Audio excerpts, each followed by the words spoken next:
Alright, episode 33, I believe.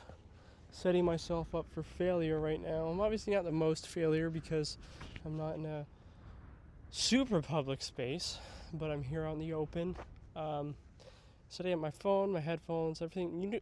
Usually how I operate is I'll try to it feels very embarrassing to say.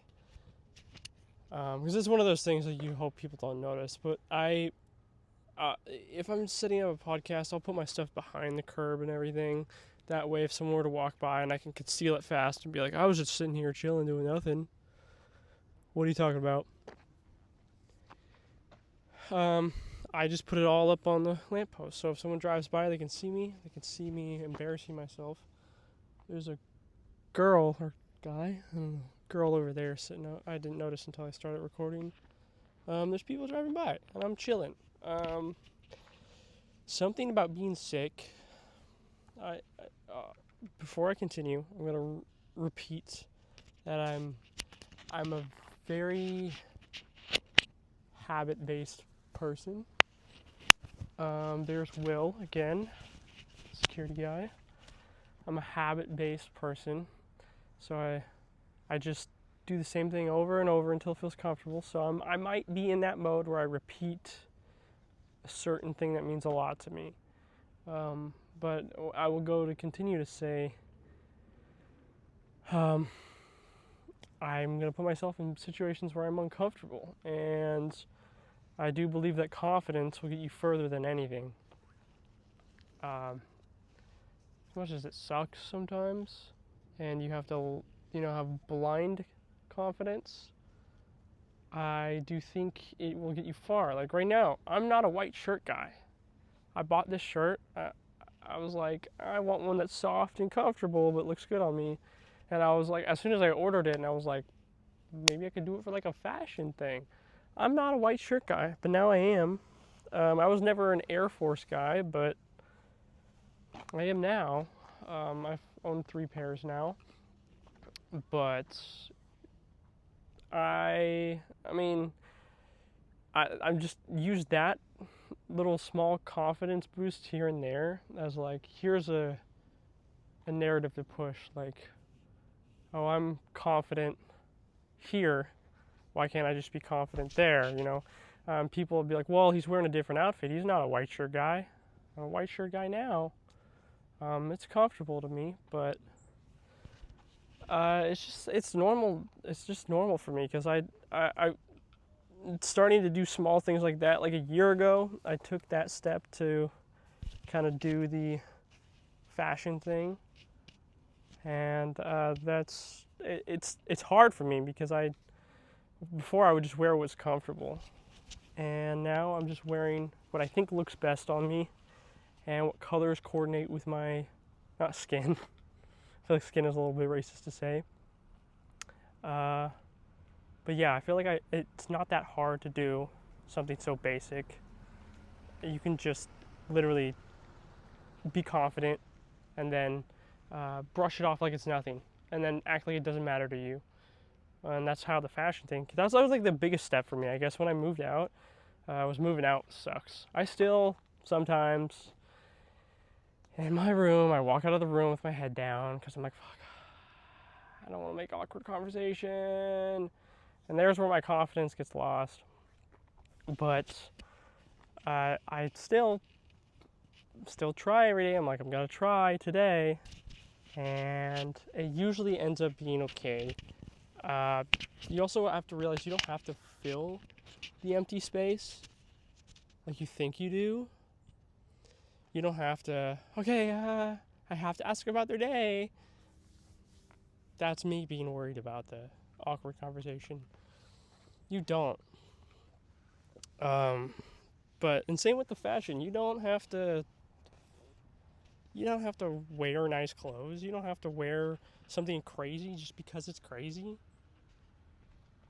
Just wear what you want, dude. Wow, campus security is popping today. Yeah, I'm feeling a lot better though. I'm feeling a little bit better about it. Campus security, they used to stop and talk to me, but now they don't, I guess. I think I don't remember which one that is. Yeah. Okay. Sorry, this lady behind me is on the phone. Fuck.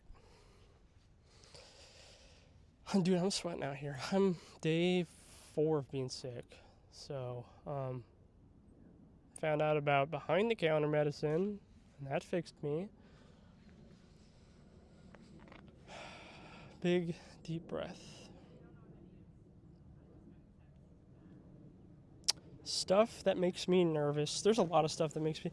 From the outside, people usually don't seem very nervous or like anxious people. This lighting's probably not the best for me.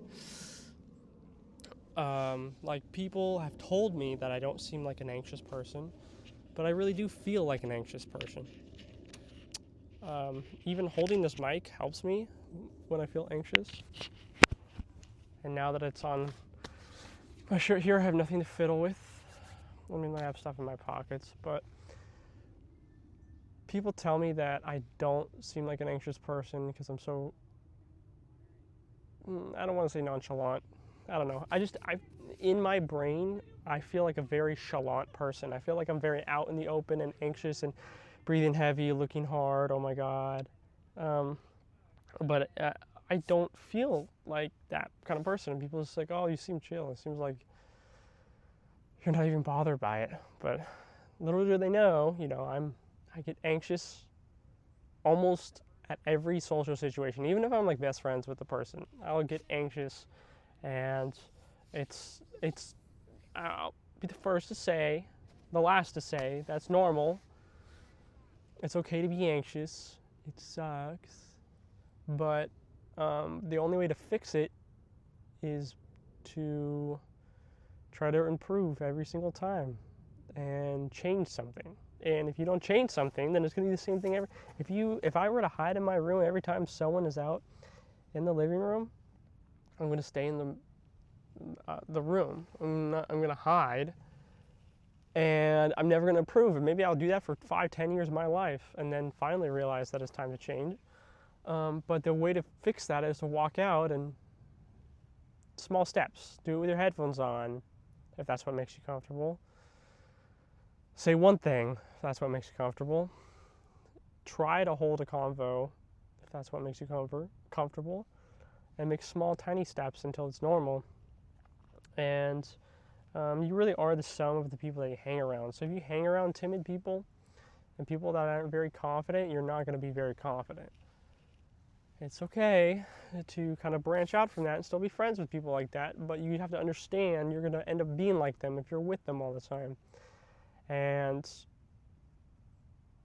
challenging yourself is the most important part, because obviously you're with yourself every day, but it's great to challenge other people too. Like, I'll use my other friend as an example. I'm not an extroverted person unless I know you. I'm one of those, like, as soon as I know you, extroverted. But if I don't know you, introverted. My friend, him and I used to go to the waterfront where we live, and we didn't know what to do. We were just like kind of walking around. We already ate. There's not really much to do there.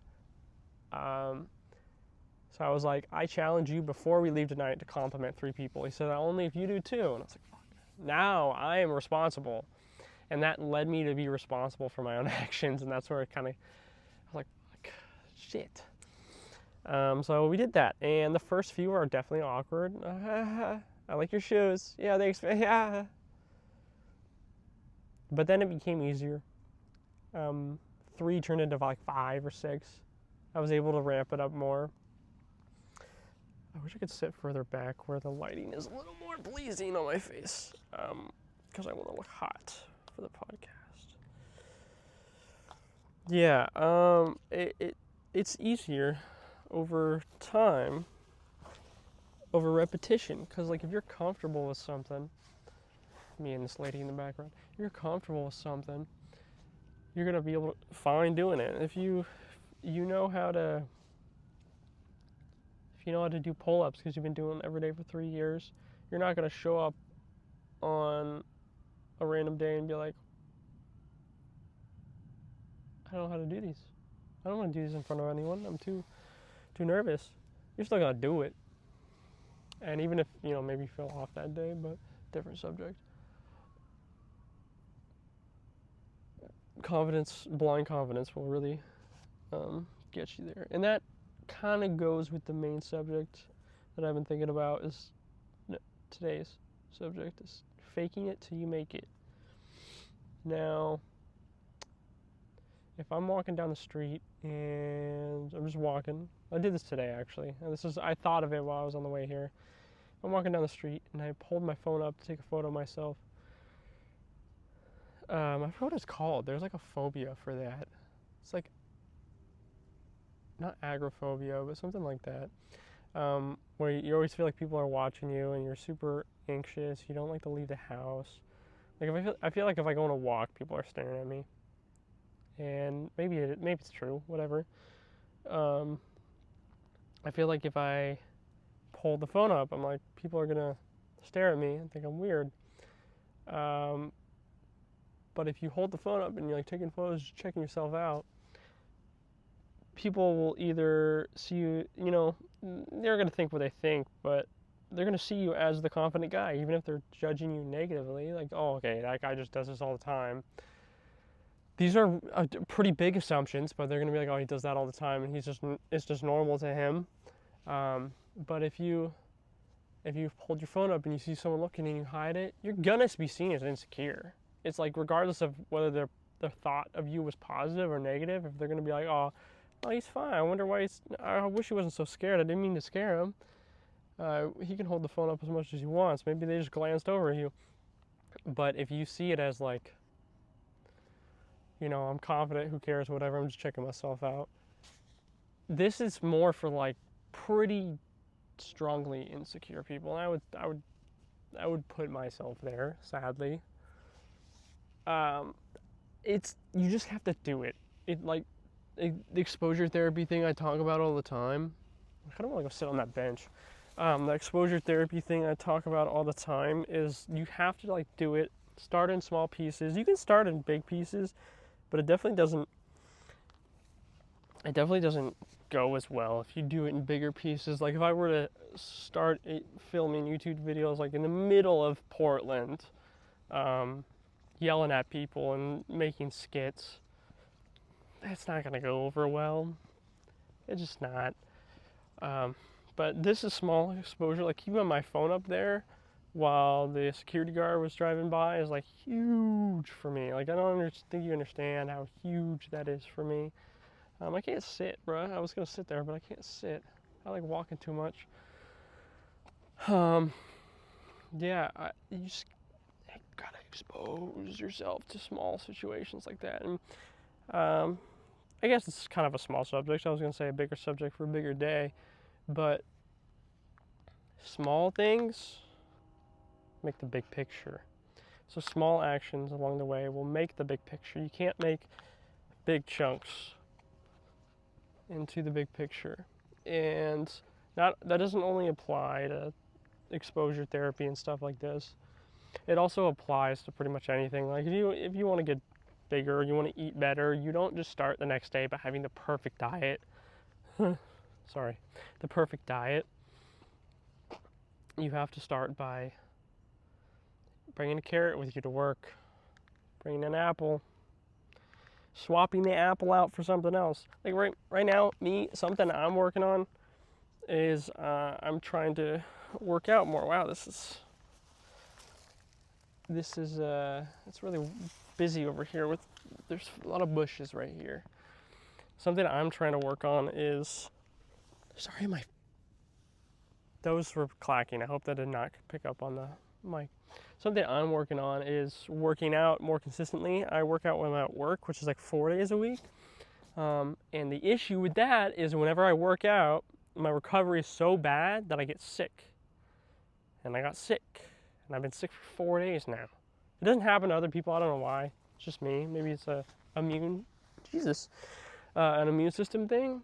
But I get pretty sick.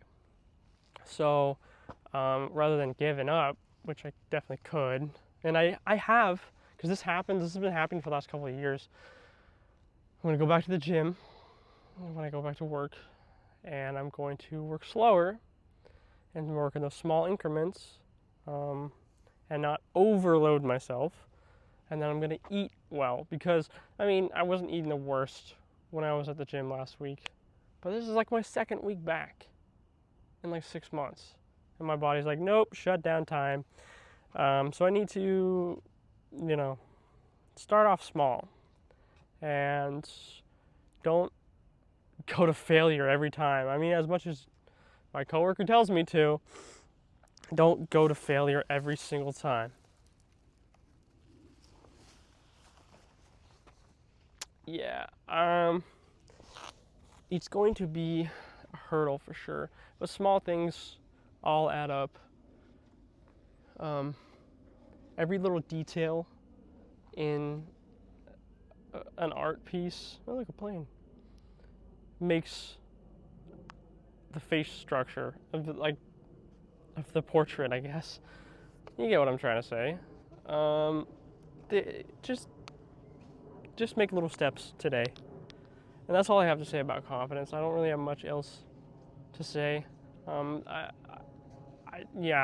felt strongly about this, and this would be my voice memo to someone if I sent a 16-minute long voice memo. So, have a great day.